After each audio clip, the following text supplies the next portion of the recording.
Welcome to Movement Memos, a TRUTHOUT podcast about organizing, solidarity, and the work of making change.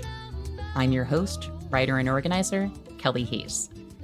Today, we are talking about the state of the far right, anti-fascism, and how we can preserve human empathy in these times. We are also talking about a new book that I highly recommend called No Pasarán, Anti-fascist Dispatches from a World in Crisis. No Pasarán is an anthology of anti-fascist history lessons, tactical analysis, and global perspectives on the fight against white supremacy and the far right. This book offers so much, and I am not just saying that because I'm in it. No Pasarán features work from Kim Kelly, Janelle K. Hope, David Renton, Tal Lavin, and many others, and is edited by my friend Shane Burley. Shane, who is also the author of Fascism Today and Why We Fight, also has written work featured in the book, including an interview with me, which reversed our usual roles, given that Shane is a regular guest on Movement Memos. Well, Shane is back today to talk about No Pasarán and what we need to build to defeat the right today. I became a fan of Shane's work years ago when I read Fascism Today, What It Is and How to End It. It's a book that's worth owning for its glossary alone, but it offers so much more. Shane's writing style has always resonated with me because I feel like it aims to empower radical organizers and activists by relaying crucial information, and also urges us to think strategically, with a sense of history and an awareness of what's happening around us and who the players really are. In No Pasarán, Shane has gathered the reflections and ideas of a dynamic group of anti-fascist activists and thinkers to create an expansive resource for organizers. At about 500 pages, it is not a book that most people are going to sit down and read cover to cover, but it is a crucial resource that activists can visit and revisit as they encounter questions and crises in anti-fascist struggle. As Shane explains, the book attempts to bridge some of the gaps in how anti-fascism has been discussed, studied, and understood in the United States.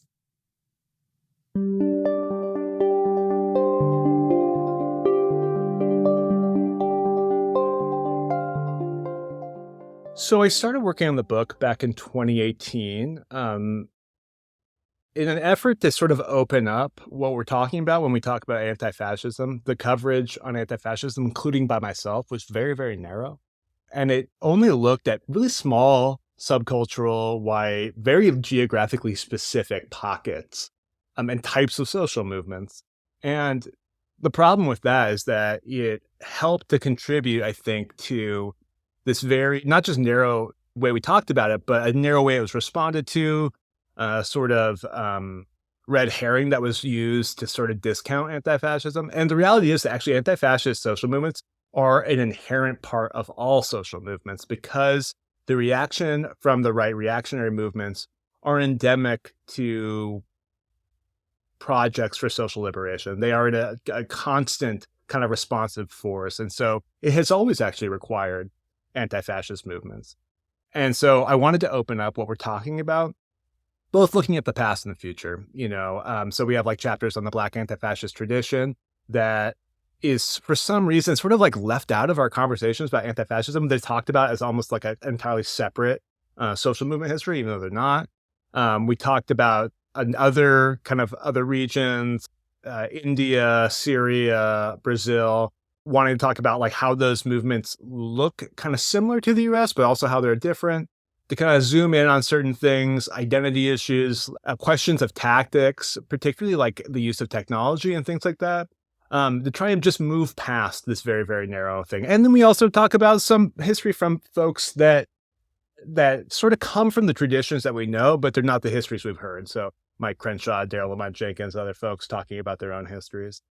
And so I wanted as much as possible to open that up. And I think we did a little bit. The book is large. The book is over 200,000 words and nearly 30 chapters. And I think that's just sort of starting to scrape the surface of what we're really talking about here. And I'm really interested in the ways in which anti-fascism will sort of be this attendant part of movement coalitions, particularly as we enter further states of crisis, which is what we're expecting, right? We're entering even further states of instability, and social movements, hopefully, are going to respond to that, and they're going to need this defensive element as well.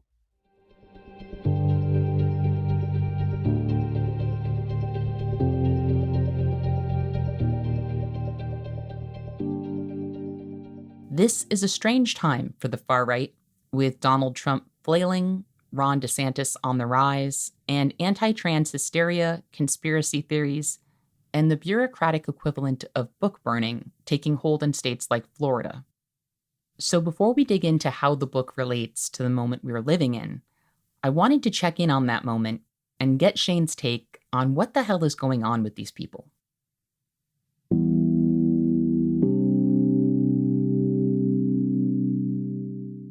Yeah, so the far right is in a weird state at the moment, but it's not an unfamiliar one. So if we can kind of think back about 10 years, we saw the growth of a really huge white nationalist movement in the form of the alt-right, something we hadn't seen in decades. And it was like white nationalism past, but a little bit different too. So different rhetoric, different kind of branding, certainly different organizationally, less organizational, more online, that kind of thing. And that movement grew to the point that it became incredibly threatening and was basically cut back by a few things. Anti-fascists, very effectively, their own ineptitude. Deplatforming became really a complex part of dealing with the far right and the left in general. Deplatforming has just been a big issue over the last several years, online, social media. So that limited their reach. And they really were put into a state of retreat, but not the far right as such. Around the alt-right was a movement called the alt-light, which is like slightly more moderate, civic nationalism, that kind of thing. And then also the kind of normal kind of far-right militia and patriot groups. And then even bigger than them, the growth of the MAGA movement. So basically like the broad stuff under the Trump big tent. The kind of pseudo-intellectual alt-right and the formal organizations declined really, really heavily. And the less organized and frankly, less kind of like intellectually precise versions started to flourish really profoundly. And after the election, they sort of exploded into a ubiquity that you wouldn't have understood, I think, before. So we're talking about really serious conspiracy theories, in some cases, tipping over to the majority of the right. So, Great Replacement conspiracy theories, that's explicitly white nationalist, anti-Semitic theory. It now dominates more than half of the Republican Party. I mean, that's the kind of thing we're seeing. We're seeing those things filter through the party really, really intensely. At the same time, we saw like a new slate of Trumpian candidates that pushed the party even further to the right. Those are now being thrown into a place of flux because they lost so many elections during the midterm. So it's really unclear exactly how that plays in the party. It's both toxic on the one hand, but it's the only thing that wins them primaries. On the other hand, they have to have, that's where the energy is. And most specifically, that's where the working class energy is, because they use the language of populism. They sort of are able to channel the same energy the left might have channeled, with socialist politics a long time ago. They're now able to channel with these conspiracy theories. So that's a place that we're kind of confusing to be in. The other thing is that Christian nationalism, always an important force, has now become the uniting factor, which it wasn't for a number of years in the white nationalist movement. And we're seeing that because the primary remnant of the alt-right was the Groypers. The Groyper movement, led by Nick Fuentes and the American First Political Action Conference, has sort of continued. It's one of the only really last, really truly alt-right institutions to continue forward and to build even bigger. So that's, I think, having that influence. It's bringing Christianity back as a common topic. The other thing is that there's a response to the certain victories that the right has had, particularly around abortion and attacking Roe v. Wade. Now they're starting to pivot to a certain degree and trying to get the same level of energy that abortion politics did. And they're doing it by attacking Drag Queen Story Hour, trans healthcare for kids, especially any basically public LGBT event. And they're doing it by mixing in what has now become ubiquitous, this conspiracy mongering. So basically it's claims of grooming and child trafficking. This has created an incredible amount of volatility because what's happening is desperate sort of mythologies are spreading around the populace that believe that kids are immediately in danger, that crisis is literally happening, like apocalyptic theories. And that's leading to impulsive acts of violence. So all of that creates a really unsteady mix. It doesn't work the same way as it did before, which means we cannot fight it the same way. And there's also things that are really bizarre. So, like, people were pretty captivated by Ye, formerly Kanye West, working with Nick Fuentes and Trump, bound together by conspiracy theories. This is not something that's kind of conventional. Black musicians don't usually spend their time with white nationalists. There is some corollaries in the 60s with like the Nation of Islam having some collaborations, but this is not, that's something that's pretty far outside what people normally expect. So I think this kind of freneticism is really complicated. It doesn't lend us a really easy narrative for how these far-right groups are working. And we have to look to kind of what anti-fascists have been talking about, which is that open white nationalist movements have actually found ways of trying to recruit in communities of color along certain kinds of shared bigotries. The other thing that I think is really bizarre that is sort of under-discussed is that we're seeing, obviously, the increase of anti-Semitic conspiracy theories, particularly kind of just floating under the entire right now, whether it's Soros claims or anti-globalists or cultural Marxists, or anti-Semitic conspiracy theories are actually underlying a lot of the anti-trans legislation. When you read the text, they're just kind of filled with these dog whistle conspiracy theories. But they're also being carried by Jews. So right now, Libs of TikTok is a main kind of purveyor of this line of thinking around LGBT spaces, particularly this groomer stuff. And that's led by an Orthodox Jew. And we're seeing, really complicated incidents like at January 6th, where you're literally having Haredi ultra-Orthodox Jews standing next to people with Camp Auschwitz shirts. Again, a very confusing sort of mix of those things. And we're seeing anti-Semitic rhetoric from right-wing Jewish figures, both in and out of Israel. So I think the identity of the people participating is in a way detached a little bit from some of the ideology we're seeing. And that means like we're sort of in unwritten territory in some ways.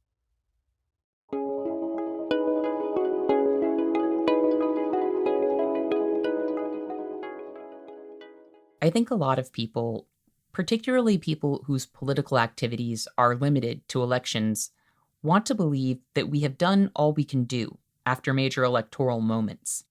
But in reality, democratic policies are not preventing fascist outcomes. And it's very important we come to grips with that. In some cases, democratic policies are actually propelling us toward a fascist horizon, or toward some other brand of authoritarianism.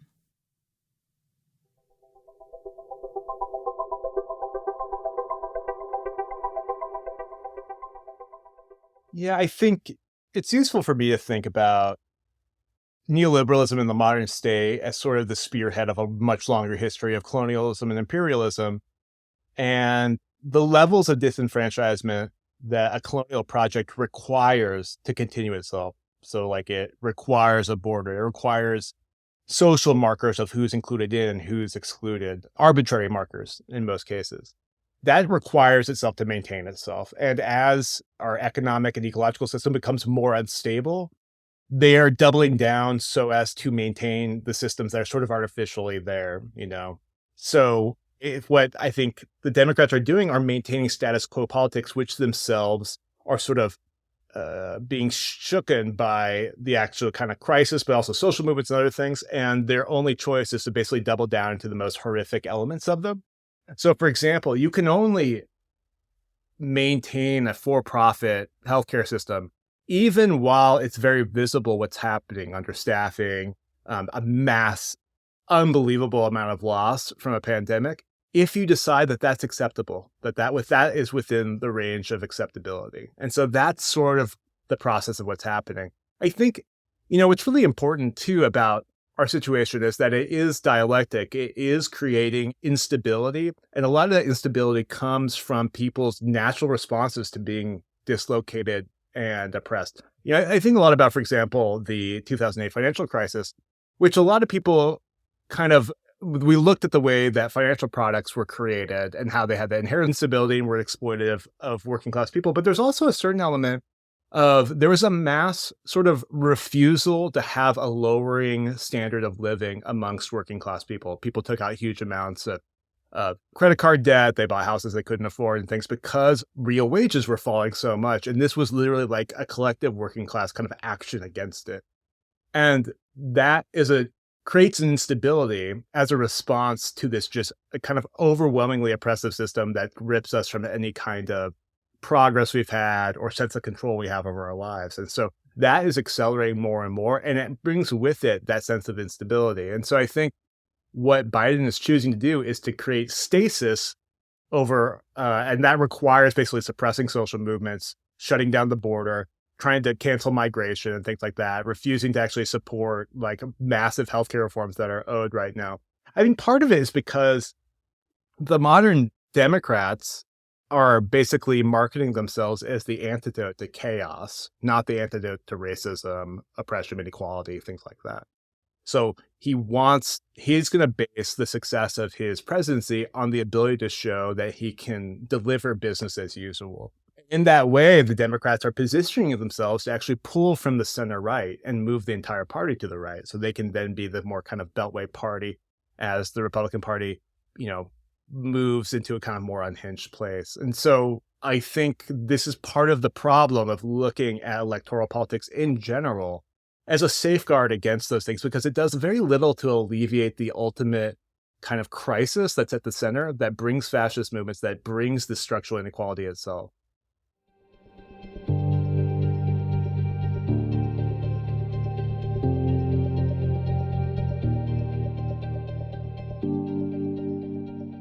Winning makes the far right dangerous in some ways, and losing makes them dangerous in others. Many people have characterized Donald Trump's recent attacks on trans people as desperate, and I don't disagree.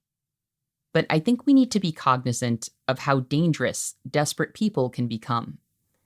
Trump's eliminationist rhetoric about trans people took the usual approach of claiming that trans children are being mutated and mutilated, but also stated, "I will sign a new executive order instructing every federal agency to cease all programs that promote the concept of sex and gender transition at any age. I will then ask Congress to permanently stop federal taxpayer dollars from being used to promote or pay for these procedures." This is plainly eliminationist rhetoric. Regardless of what you think about Trump's electoral chances, and I would like to remind everyone that it was a mistake to write him off the first time, his ramping up of hysterical right-wing rhetoric against trans people provides fuel for a very dangerous fire. I know so many trans people and parents of trans children who have been forced to move or make contingency plans because this country is becoming an ever more dangerous place to be trans. We are also witnessing the horrifying rise of Ron DeSantis, who does not have the built-in opposition that Trump would bring as a presidential candidate. In fact, Democrats have voiced concern that, unlike Trump, they are not entirely sure how to wage a campaign against DeSantis. This is not entirely shocking, given that Biden's victory was not the product of people believing in Biden, so much as people hating and fearing Trump. Whatever misguided approach they ultimately adopt, it's likely that their fears of losing so-called centrists to DeSantis will cause the Democrats to lurch further to the right, further imperiling fascist targets. In Florida, where Ron DeSantis currently reigns, public school teachers have been forced to make their classroom libraries inaccessible to students, with the threat of felony charges looming over any teacher who allows a student to access an unvetted book. The policy is part of a broader moral panic around the idea that teachers are grooming students to embrace queer identities or leftist politics. DeSantis has also prohibited AP African American Studies courses for high school students, and his so-called Stop Woke Act has thoroughly restricted discussions of race in grade schools and high schools, as well as public colleges and universities. Fearful of running afoul of the law, many schools have interpreted the restrictions in broad terms, banning any discussion of social justice. Meanwhile, the Florida High School Athletic Association is weighing whether to force high school athletes who menstruate to submit information about their periods, in a would-be policy that clearly illustrates the connection between attacks on trans youth and all reproductive autonomy. Some people have advocated for a resurgence of freedom schools in response to these restrictions. For their part, the right is definitely working to create alternative educational structures that convey their worldview. As David Gilbert reported in Vice, an Ohio couple ran a Telegram channel for parents who want help raising and educating their children to be Nazis. A lesson plan about Martin Luther King Jr., for example, was accompanied by claims that King is the face of a movement which ethnically cleansed whites out of urban areas and precipitated the anti-white regime that we are now fighting to free ourselves from. The group has 2,400 members. Slurs abound in the Telegram channel, but in addition to offering instruction on how to raise their children to be good Nazis, the channel's leadership also encourages parents to meet up in person and join radical groups. Meanwhile, legacy publications are doing as much to help the ascent of fascism as they did in the era of Hitler and Mussolini, which is to say, a lot. In November, the New York Times characterized the John Brown Gun Club's provision of armed security for drag brunches in Texas as chilling. The group provided security for the event without incident, but even the possibility of community defense for marginalized groups apparently frightens the New York Times editorial board. When it comes to actual fascists pushing actual fascist policies and fueling the moral panic about grooming that has left drag performers and many others unsafe, the New York Times is far less concerned. For example, the Times recently described the fascistic havoc DeSantis has wreaked in Florida's schools and universities with the headline, "DeSantis takes on the education establishment and builds his brand." The Atlantic addressed the crisis with the headline, "Florida has a right to destroy its universities." I think it's important to note that legacy publications were extremely friendly to fascism in the 20s and 30s, with journalists writing regular praise songs for Mussolini, celebrating his restoration of normalcy in Italy. I therefore found it noteworthy when the Washington Post ran the headline, "DeSantis would pave the way for a post-Trump GOP return to normal." This idea of normal, what it is, who it belongs to, who gets to experience it, and who has to be removed in order to maintain it, is really crucial to what's happening on the far right at present. So we really need to look at how those ideas are manifesting, who is being targeted, and why.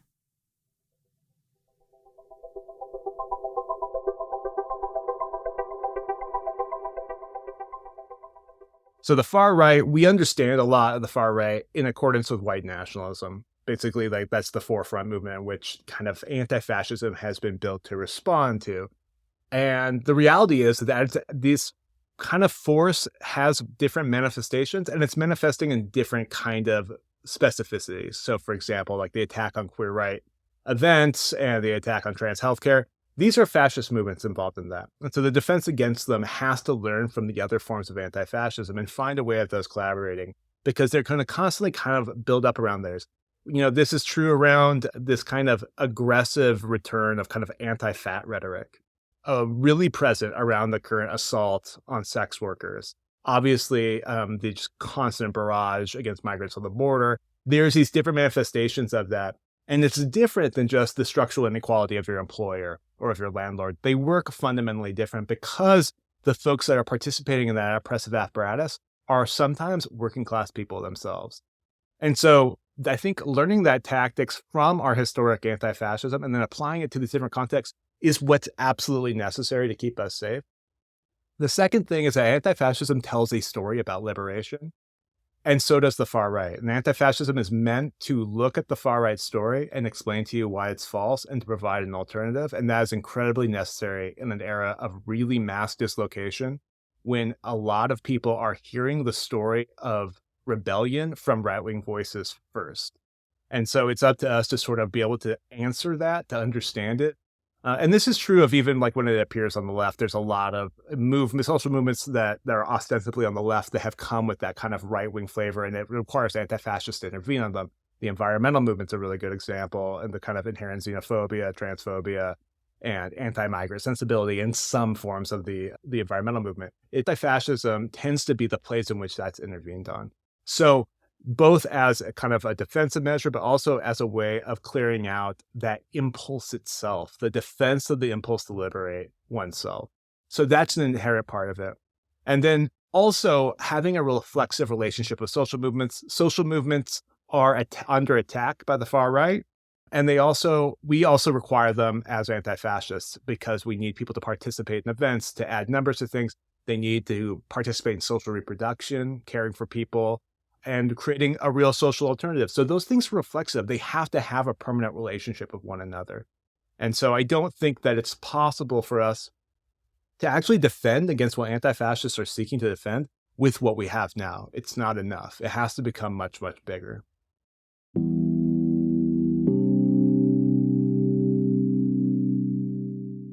The violent threats we face raise questions about what tactics we should employ in this moment. We know that the right's possession and display of firearms is normalized by the media, even at heated political events, while any potential armed defense of marginalized people who are being actively targeted is characterized as chilling by the press. We also know that protecting our communities is essential, and that confrontational tactics like deplatforming can sometimes prevent fascists from organizing. So what does it mean to think about confrontation, safety, and community defense in these times?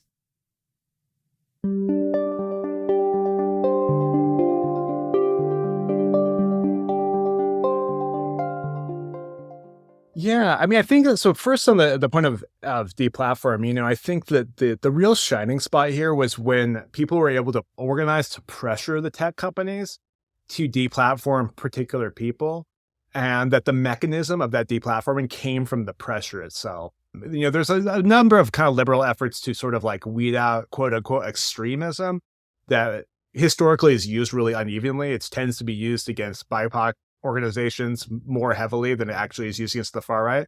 But I think like the real sweet spot was when there was really campaigns to target and deplatform certain institutions. And I think like, for example, going after like the Daily Stormer and other like really peak level white nationalist organizations and websites. I think in terms of community defense, this came up, I had this kind of memory of a conversation I had with Scott Crow a couple of years ago.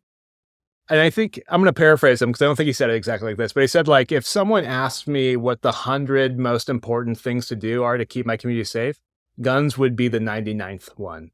And I think what's really, exciting about a lot of community defense organizations is that they don't think of it in the narrow terms. They think about it in kind of holistic defense.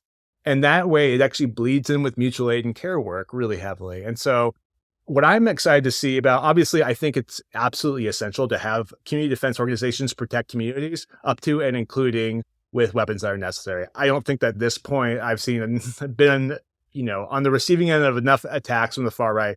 And I think that that's a kind of visible and accepted thing now, that people have to have a plan to protect communities that are going to be targeted by the far right. But I think also what's even more encouraging is seeing people have an increase of street medics, increase of plans for getting people to healthcare if something happens, increase of mechanisms of follow-up care, long-term mutual aid work, that kind of stuff, which I think in some ways just has not read as sexy to people, is an essential part of keeping people safe. So for example, like a number of months back, some Proud Boys got my cell phone, texted me my address. Said, hey, we're going to come to your house, basically. And when I talked to other folks about a safety plan, it wasn't as much about, people standing guard. Certainly that was discussed, but it was about, like, what do you need to get through the next few days? Like, do you need to go somewhere? Is it going to be comfortable? Can you work from there? Will you be healthy there? That's the kind of conversations people are having. And it's really dictated by people who are survivors of violence and the people having that kind of reflexive relationship where they can hear each other. So I am encouraged by the fact by when a social movement doesn't stop at looking for victories, but it totally displaces the old institution entirely. So we are in a society where we're atomized and we're unsafe. So a community defense organization can come in and help keep you safe.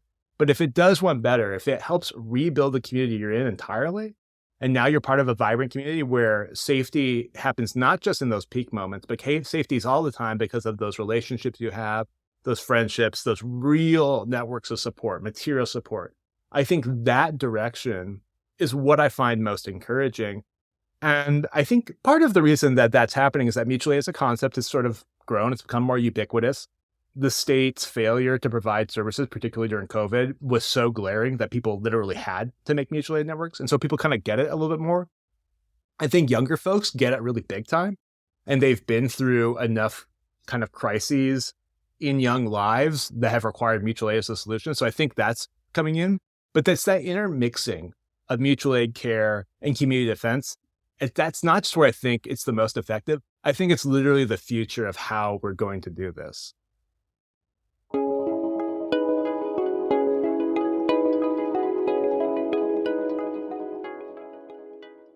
In No Pasarán, Shane quotes me as saying, "We cannot win without caring for one another, and they cannot win without stripping away our empathy and will to protect and care for one another." I remember when I said those words early in the pandemic, and I also remember how I felt when I said them. There was a lot of hope in what I was saying, but also a lot of fear and concern. I was working on commemoration efforts, both because the people we've lost deserve to be memorialized, and because I was deeply worried that the erasure of grief from our social experience was going to reduce our collective empathy and make people more inured to policies that cause mass death and mass suffering. I am a hopeful person, but I am even more worried now about those things than I was then, as I feel the suppression of our collective grief and the championing of normalcy as the most important thing for society has had disastrous effects.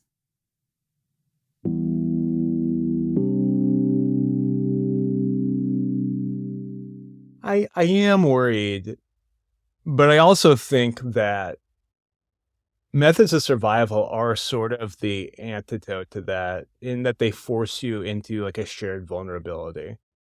You really can't be an organizing space without that real shared sense of care that does just significantly run counter to that alienation. We generally have lived in a culture of the last 50 years where we don't engage in civic organizations, not members of churches, not members of labor unions, not members of the Elks Club. Like, there's just not a lot of those things. And I think the effort of people to start to rebuild things like that, where they have investment in each other's lives, like really gravity in each other's lives, is what will undo that. And so my hope really is that by literally performing the work of survival, that will literally change people's empathetic response. The lack of empathy is itself a survival response, but it is not a good one. It's one that's destined to make us lose. And so I think people are starting to see that really big time. And when they're engaging, for better or for worse, in collective moments of trauma, being out in a protest attacked by the police or attacked by the Patriot Prayer or Proud Boys, that's a collective trauma that has created these mass bonding episodes of people in shared circumstances.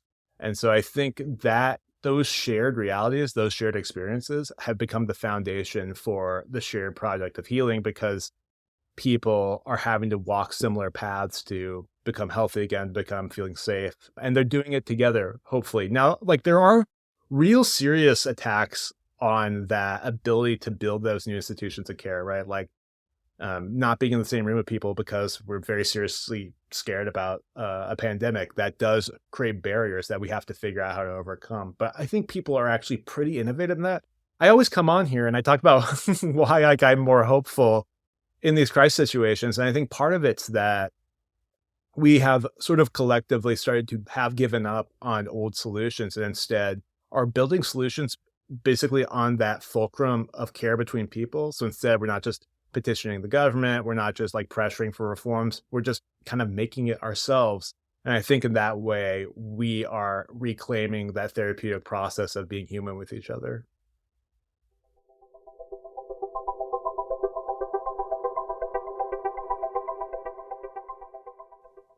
I am just going to briefly interrupt us with your weekly reminder that TRUTHOUT is a nonprofit news organization that only exists because of listeners and readers like you. If you keep track of the independent news landscape, you know that we have lost some great publications in recent months and years. Journalists are facing layoffs across the industry. Here at TRUTHOUT, we are still hanging on, but I am not going to lie to you all. It is a struggle. The media landscape has been engineered to wipe out anything that isn't owned by the very people who are screwing us all over. Corporate algorithms are hurting us, but we are still here providing award-winning news and analysis that I believe helps to fuel and uplift our movements. TRUTHOUT has not laid anyone off during the pandemic. We are a union shop and we have the best family and sick leave policies in the industry.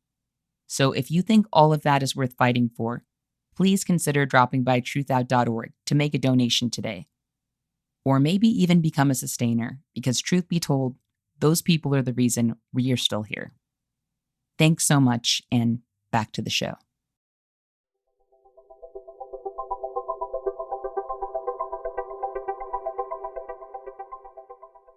One of my favorite essays in No Pasarán is called Nazis Don't Get Nice Things by Margaret Killjoy. In it, she writes, "When I think about how to reach the world I want to live in, I'd prefer one with no government or capitalism. Honestly, I'd probably settle for one that just isn't being destroyed by fire and flood and Nazis. The only way that seems realistic is to see a movement of movements, a federation of equals with our own needs and tactics and strategies and ideas and aesthetics, learning to work together, not in unity, but in diversity. I want that. The only way I can have it is if I refuse to let the fascists have anything."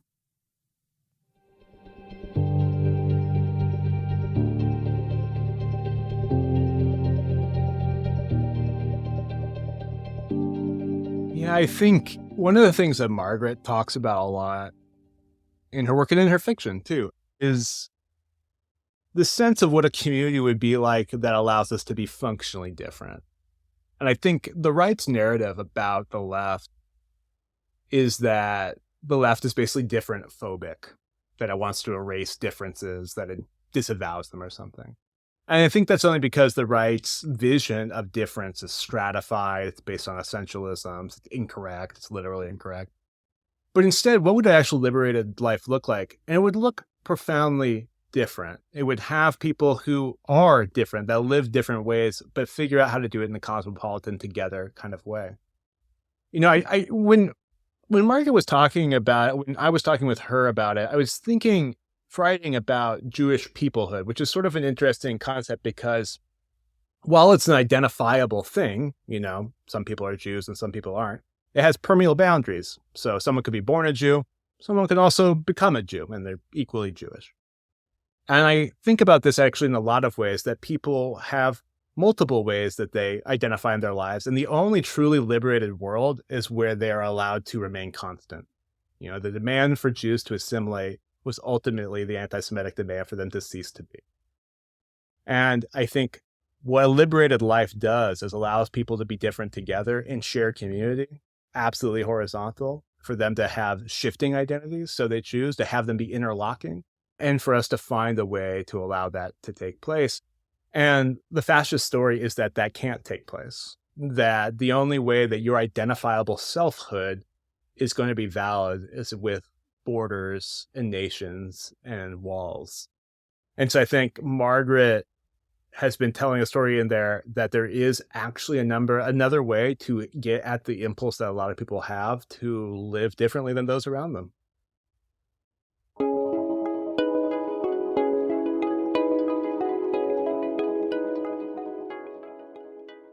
One of the problems we face now is that most people have no idea how to wage a war of ideas.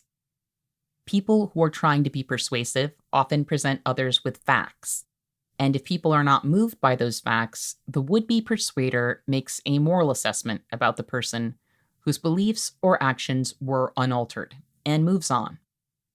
This is a flawed approach in any event, but when the ideas being challenged are fascistic, it's a hopeless errand. As Emmy Bevensey and Frank Miroslav write in No Pasarán, alternative media is especially important, given how poorly the mainstream media is doing at navigating the current informational landscape. A major reason is because of how transmission typically works. Prior to the internet, authoritarian governments relied on the centralized nature of information technology to retain control over the information people received. The decentralized nature of the internet has changed how this is done. Because communication is difficult to block, repressive governments and others have adopted the fire hose of falsehood model, wherein they flood multiple channels with constant messages without regard for consistency or accuracy. The aim of such an approach is not to get the targets to believe anything, but rather to induce chaos and uncertainty that makes them unable to react effectively to anyone who'd look to take advantage of them. So how does one combat a fire hose of falsehoods?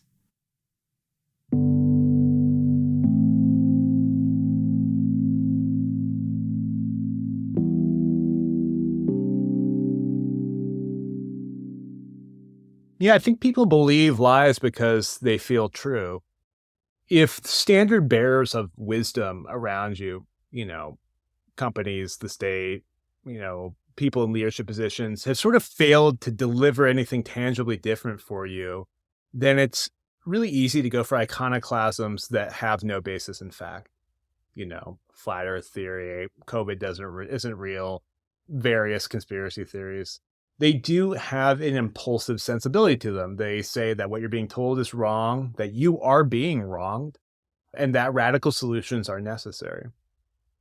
David Renton, who wrote the afterword for the book, we had a conversation about a book he had written last year, or I guess in 2021, on the Labor Party's anti-Semitism crisis.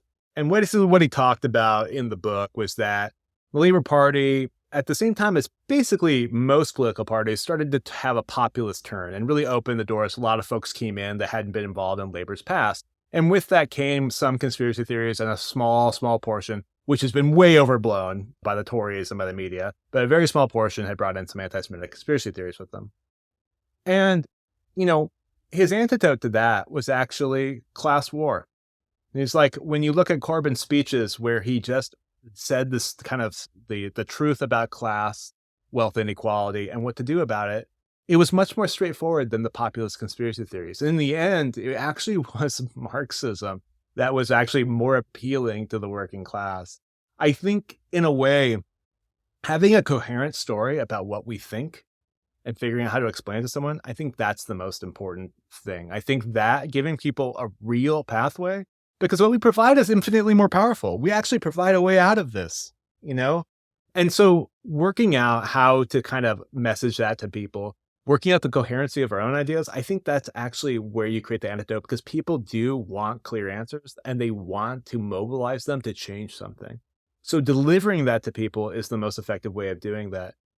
I think we have a long way to go before we're actually effectively doing that. I think that there's a lot of conflicting ideas. It is tough to figure out the situation we're in.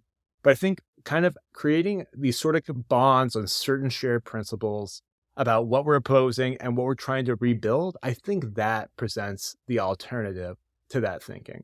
Because it answers the same thing that the conspiracy theory is picking at, which is this emotional need to have the situation validated and to give them, if even a false pathway, but a pathway out of it. Hopefully what we provide, though, is one that's marked with reality and actual evidence and stepping stones that are really visible to people.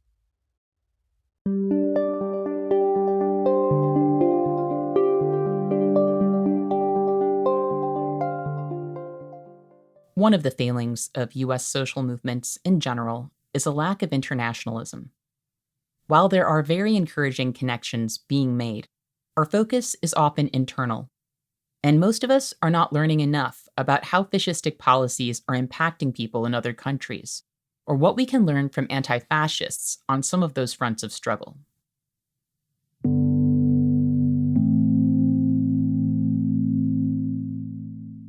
Yeah, so we only have I think it's a corner of the book, and I think we could do several volumes on this because it's so kind of underconsidered. We talk about Hindu nationalism in South Asia. We talk about Assad's relationship to the far right in the US. We talk about Brazil to a degree and a few other regions. And I think what's happening in our discourse on anti-fascism is that it's discussing it in a way that politics no longer works on a national basis. Instead, these movements are themselves international. They have international collaboration.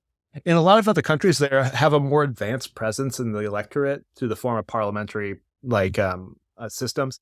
And so we have to start thinking about how to organize cross borders and where the peaks of those movements are. And we're seeing really, really important developments in places like Europe and Israel that we have to watch, because those will have basically not just collaboration with the American far right or across like Western Europe, but they're going to have financial connections. They're going to have ideological influence. So, for example, we have just seen really, really far right governments enter power in Italy and Israel. Those are going to have profound impacts on global politics. Not just the people who are directly touching those governments, but everyone is going to echo across the world. And figuring out how to have not just solidarity with the people most immediately affected, but how to create international collaboration to confront that. That's really, really important. It's also important to not, assume that these are the exact same situation. The politics, for example, of the occupation in the West Bank are very distinct to that region. And so building up an anti-fascist movement has to take Palestinian leadership in that case. And that means having a lot more collaboration there and learning from what they're actually experiencing rather than just imprinting kind of American anti-fascist politics onto it. But we can do that work, right? We have those we have those organizations of solidarity already. We have things in the BDS movement that we can use and kind of build those alliances where we need them. So I think we need to think about, what do we have already? How is it going to build those connections? And then how can we make that an anti-fascist connection that can build tactics, those defensive tactics, support other people having defensive tactics, and bringing them back home?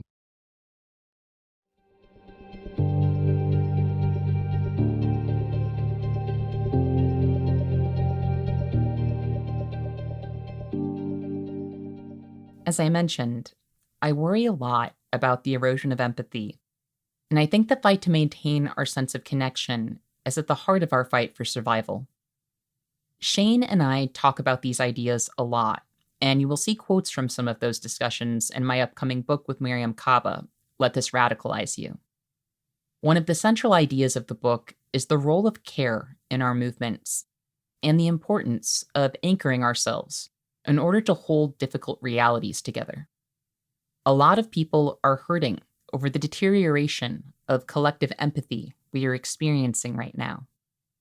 This is particularly true of people who still want some basic COVID protections in place, like masking on public transit or in grocery stores, so that people who are immunocompromised or otherwise vulnerable can more safely participate in society.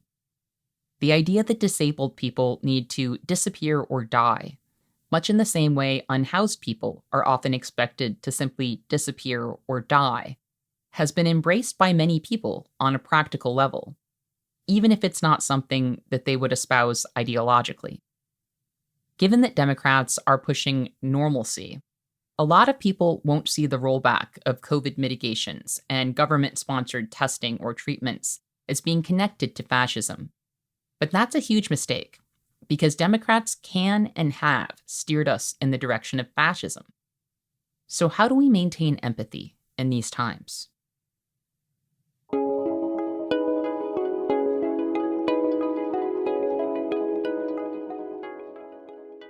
So I think this question of how to maintain empathy is a complicated one. And I think it's one that's actually answered a lot more by how we've addressed grieving in the past. About 10 years ago, I lost both of my parents in a really close succession. My father had a stroke, and he was caring for my mom, who was very sick with late-stage cancer. So then I, moved in to care for her. So they both died very, very close together, just a few months apart. And, people were supportive, but two things happened in this process. One is that the process that leads up to the death of a loved one is often really alienating. You have to spend more time with them. You're less available to do things. That's part of it. And then the second is that you have the grieving process afterwards, both of which tend to alienate you from people. So I changed really radically. I used to be a lot more of an outgoing person. I need a lot more quiet time, a lot more alone time than I did before. It really did shift who I was. But what ends up happening is that people are there, they're supportive, and then they become a little less supportive because they have to move on with their lives. And then they eventually sort of move past this event or non-event for them. And there's a certain wondering why it's continued for you, the person that's affected. And I think in a pandemic, we have uneven levels of affectedness. We have chronic illness, autoimmune conditions, particularly vulnerable jobs, different experiences that make that uneven on the one hand. And so I think there's a sort of breakdown of the empathy for people who don't feel as though they're as affected by this, whether or not that's an accurate assessment by them is different. So I think that creates a problem. And in a lot of the world about grief, there's a lot of approaches for having long-term support systems. We talk about this pretty often. It's not perfect, but people are developing tools. They understand those community bonds. And so I think we need to create permanent networks of that kind of support that allow these sorts of crises, not just the pandemic, but like grieving itself, to have a constant connection to the community, to community support networks. I think that has to take the form of an organized, resilient force, not just depending on friendships, because again, people's friendships oftentimes wax and wane on their availability, and crisis, pandemic, illness, death really can tax that, and it can make people feel really, really alone. So I think more permanent forms of community orientation are useful. That's why, for example, like churches and synagogues are so useful, because they are both simultaneously institutional and also intimate. People have an actual intimate relationship where it's not just the personal relationship, but it's not without it either. So I think creating that kind of network is important to survive grieving and to allow people the space to grieve and support them through it and help them reintegrate into the community or reintegrate their new selves into the community. But I think that's actually it sort of begs the question of why we don't have that as a permanent force. How are we not constantly connecting with people in that mix of institutional and personal? And so I think the pandemic being something that is ongoing and has not dissipated, will not dissipate anytime soon, and most likely will be replaced by other illnesses given, the climate crisis and other kinds of issues. So I think creating this constant system of institutional care and support is really, really important. And I think we have examples of people sort of playing with this. We have community groups, we have mutual aid networks. Those are great. I think we need to expand, though, the role of that personal connection. Now, I think the other part of this question is empathy and people's access to empathy. And there's a lot of things that I think zap people's access to their own empathy or their ability to reproduce empathy.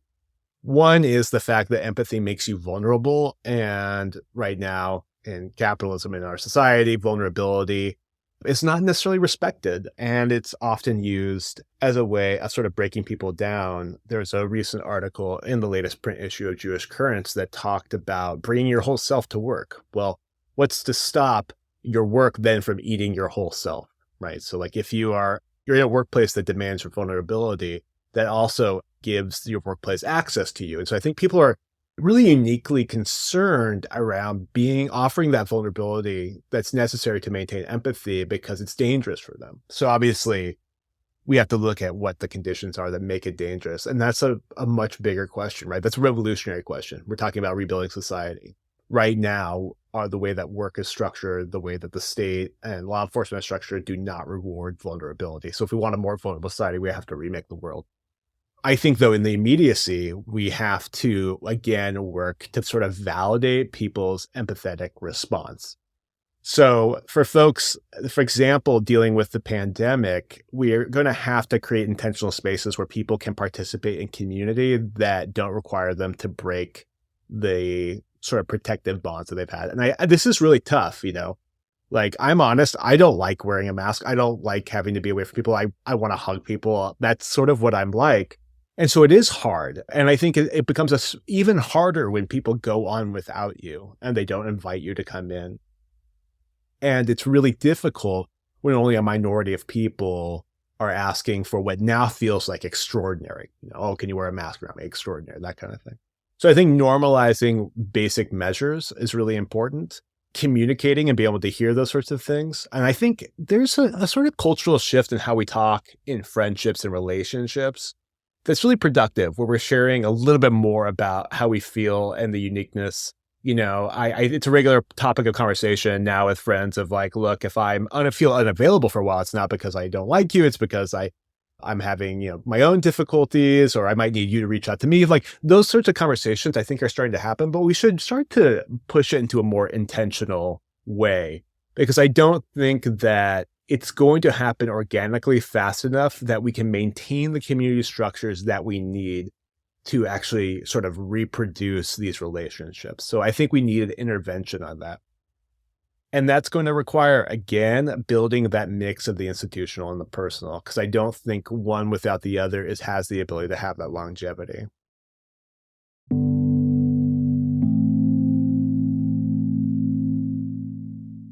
This focus on care is also, I think, a challenge to the left in really key ways. When I was young and organizing, I fought against care work and mutual aid really vigorously, because I felt like on its worst day, it was charity.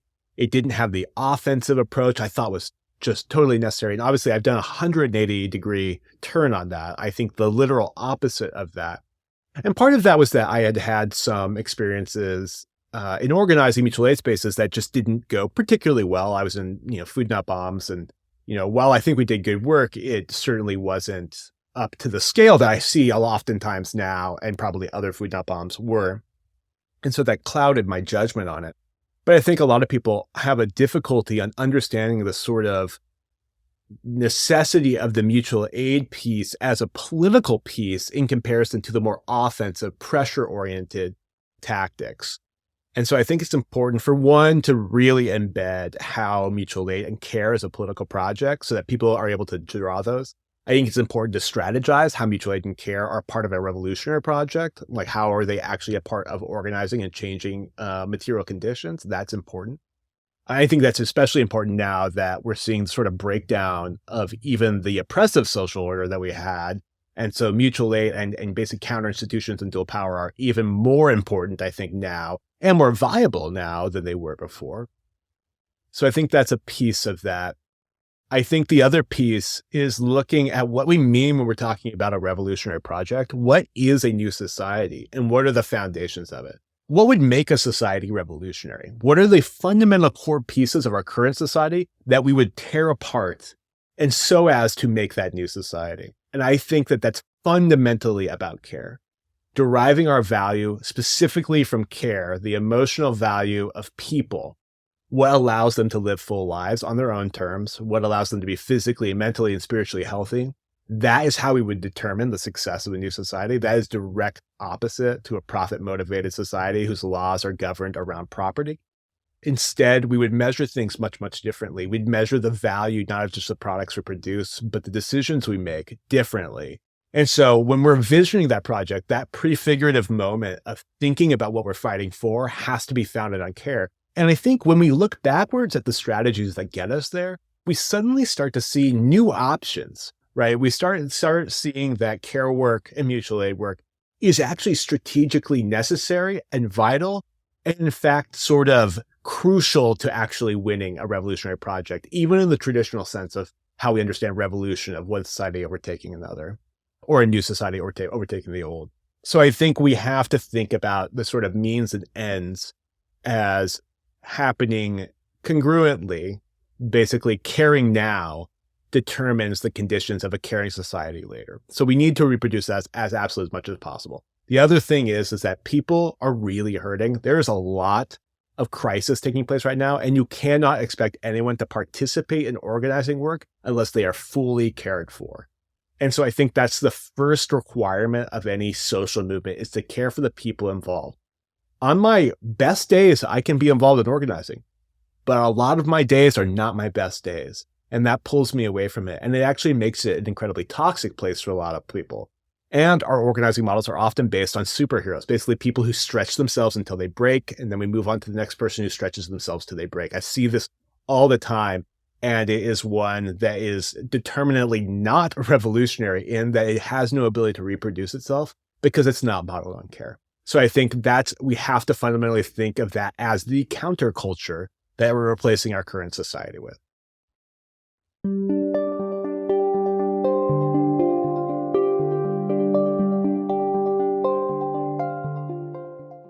given that my chapter in No Pasarán is a discussion of the fascistic nature of police and why I believe tackling police and prisons is ground zero in the anti fascist struggle, it feels important to name that many of us are still reeling from the murders of Tortuguita and Tyree Nichols. In the case of Tyree Nichols, we have heard tired arguments, which have been co signed by some so called leftists, about how white supremacy was not the issue, given that the cops who beat Nichols to death were black. It's the kind of disingenuous argument one hesitates to even address, but since it will continue to come up, I suppose we must address it again.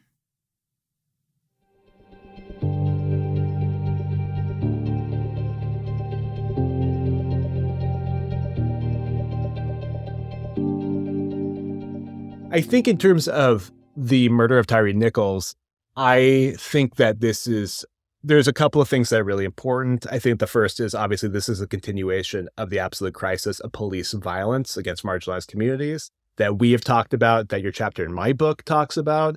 And we have to think of it as a very trenchant threat, a reminder of why the police themselves are not a purely good answer to the threat of the far right. Because, frankly, you are more likely to be murdered by the police than you are by a white nationalist. And the police have historically collaborated with them. Now, I think it's also important to note that individual police officers can come from marginalized groups themselves, like the folks that engaged in the murder of Tyree Nichols. But that doesn't mean that they're not still playing out the structures of white supremacy and capitalism that the society is built on, because those are structural. They're not just based on individuals. And so when we're talking about white supremacy, we're talking about structural violence, we really need to talk about it in these big systemic terms that reproduce themselves not just from individual identities, but imprint themselves all over the place. And I think this is actually sort of what we talked about earlier, which is that one of the trends in the far right is the sort of invitation of marginalized people to participate in not just a far right movement, but a far right movement that actually targets them. So I gave the example earlier of a right check libs of TikTok using anti-Semitic conspiracy theories to target trans folks. Now, those anti-Semitic conspiracy theories make her less safe too. But on some level, she's making a calculation that harming trans people is more important than her own safety. And she probably has all kinds of reasons she believes that to be true. And so I think us thinking about going after both the far right and, things like systemic police violence, we have to think about it structurally and decouple that just from the identity of the individuals, because we are fundamentally, even when there's an individual person we're confronting, like an individual fascist leader, we are talking about larger systems, and we can't just stop at that one defensive moment. We have to go deeper. That's why it is fundamentally a revolutionary movement. And that's why care work is tied to anti-fascism, which is tied to police abolition. They all share this vision of an entirely new world.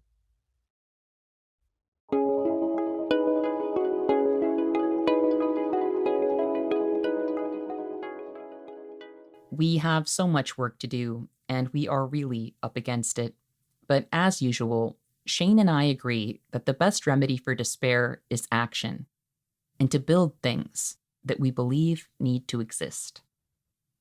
I think that what's happening right now has continued to be very demoralizing. And I think this demoralization is coming from watching the sort of structures of our past lives sort of erode, stable workplaces, a lot of people's places, stable housing, things like that. And that's all very real. But I also want to sort of sit with some of the things that we're really gaining, which is like a profound sense of community that I didn't have as a young person, and the kind of organizing that I didn't think was possible. Things are changing in that way. It doesn't immediately alleviate our pain right now. And so I think we need to sit and acknowledge that. I am sort of optimistic about what we're actually able to do now, which I don't think I would have felt 10 or 15 years ago. So as the crisis continues, I actually think people are adapting to fight, not just to fight back against it, but to literally capture space back, to basically capture entire communities back from it. And so what I want to see people being involved in is picking what kinds of movements, organizations, and things that they feel most speak to them, and being involved in building that community work, not overtaxing themselves, not engaging in superhero behavior, but doing the long game work of building connections in that community so that we can sort of sustain mutual aid networks networks of care, defense when necessary, that we can do those interlocking things that a real community is based out of. Because a real community is based out of having real relationships that have meaning and weight to each other, and where we can actually depend on each other. And that requires formal organizations that take a long time to establish. And so I think that's where I want to see people doing as much as possible, reaching out to other folks, not sort of continuing the what for a lot of folks I think feels like the alienating process of watching sort of our political system dissolve, but instead engaging outside of that, building relationships, building organization.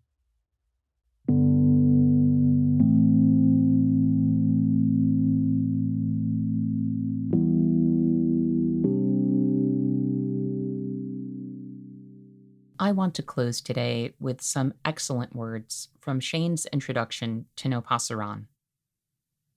The threat of fascism is the threat that social change will go fundamentally wrong, putting us in a worse situation than where we began. There is no mistaking the despotic collapse we are witnessing in slow motion, from the fragmenting of the global economy to accelerating ecological devastation. Our society was not an inevitability. It could have been different, and so can our future. How it plays out depends on our intervention. Anti-fascism can act as an antibiotic against the worst inclinations and possibilities, which want to further reify social stratification and cruelty as a short-sighted way out for a privileged few. But we can choose something entirely different. We can choose something entirely different. Remember that, my friends, every day in everything we do. This is a good time for values check-ins, and it's a good time to make sure that our actions are in alignment with our values, because it takes work to resist cynicism and the erosion of empathy in these times. The parts of ourselves we don't want to lose have to be fought for. Our decency and the decency of others will have to be fought for. We can do that in the ways we learn together, plan together, and care for one another. I want to thank Shane Burley for joining me today to talk about anti-fascism and No Pasarán, Antifascist Dispatches from a World in Crisis. I hope some of you will check it out. This is a good book to have within reach as we navigate these times. I also want to thank our listeners for joining us today. And remember, our best defense against cynicism is to do good and to remember that the good we do matters. Until next time, I'll see you in the streets.